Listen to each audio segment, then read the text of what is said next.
I have a question. Yes, ma'am. You said the first thing about taking a book as a proof for your belief. You said no internal contradictions. How well do you know this book? I got this from your friend the other day. It's the Bible for all of you who don't know. I don't know which version it is. I don't know who's writing, who decided what to put it in here. John, we'll read John 1:17, 18. Do you know this one? I'll read what it says here. It says, no one has ever seen God, but God is the one and only who is at the Father's side has made him known. Right here, it says, no one has ever seen God, okay? Mm-hmm. You believe that? You take that? You want to read it? That's your book. This is what you take. You bet. Right here, same chapter, John 5:19. Right. Jesus, it says here, Jesus gave them this answer. I tell you the truth, the Son can do nothing by himself. He can do only what he sees his Father doing. No one sees, he only does what he sees. Internal contradiction. So then this book has internal contradictions. Can we agree on that? Oh, you don't say yes or no answers. What do you say about this internal contradiction? One of the basic principles of interpreting any book is you have to read in context. And obviously, when you read John chapter 1, the main point is Jesus is God in human form. He begins. Ma'am, am I allowed to answer you or not? But you're not making sense. You say the same well, thing then why are you wasting your time standing here talking to me if I'm not making sense? Because look at all these people here who have questions. There's fine, then why don't you let me go on to other people? If I don't make sense, ma'am, why do you waste your time? Why am I going to let you misguide them with your misguidance? Oh, I see.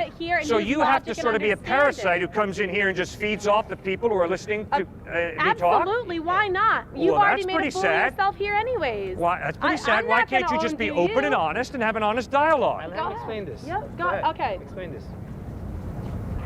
Thank you. Okay. John chapter 1. John begins with the words, in the beginning was the Word, and the Word was with God, and the Word was God.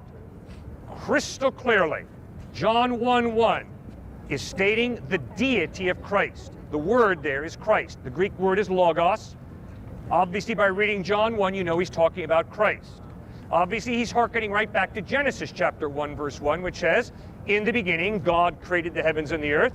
John is taking that and putting it in Greek. John 1:1, in the beginning was the Word, and the Word was with God, and the Word was God. Nobody has seen God. I haven't seen God. You haven't seen God. But the claim of John is, and the claim of Jesus is, that he is God, revealing himself in human form. That's clearly, unmistakably what John 1 is teaching. And you don't have to have a PhD in New Testament. Just read it yourself, and you'll figure that out. It's both John. I didn't flip to even a different chapter. It's 2 pages away. Both John saying, one saying no one sees God, the other one saying Jesus sees God. Is it saying Jesus sees himself? Is this something that everyone who reads the Bible that's exactly right. as Jesus their own is claiming to be God, revealing himself in human form. That's his claim. And he sees himself. No, you're Why not would God. John write that? You're not God. What's the difference? Well, if you die and rise from the dead, I will listen very closely to everything you have to say. Why is that the one thing that you take? Why don't you Did you see George Washington inaugurated first president of the United States? Other people did. I trust that. Good, and other people saw Christ die on a cross and they saw him risen from the dead. But they have internal contradictions. No, there's no contradiction there.